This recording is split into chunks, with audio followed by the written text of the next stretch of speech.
Le premier jour de la sortie du timbre autour de la danse, qui fait partie d'une série qui sera éditée sur 4 ou 5 ans. Voilà. Aujourd'hui, on propose à l'ensemble de nos amis philatélistes des planches de 48 timbres. On leur propose également des blocs sur la danse de rue.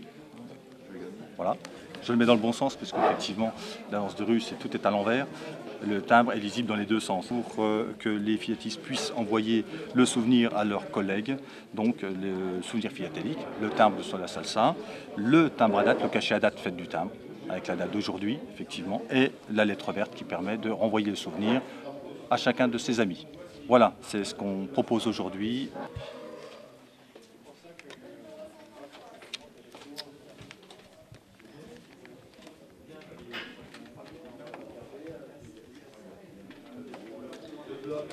La philatélie, d'abord, ce n'est pas uniquement glisser des timbres dans un album, avec l'image de personnes âgées en plus.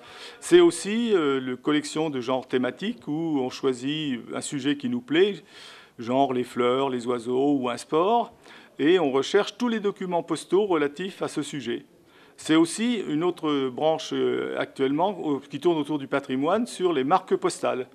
On recherche les cachets de marques de bureaux qui éventuellement n'existent plus d'ailleurs. Mais donc la philatélie, c'est tout ce qui concerne le domaine postal.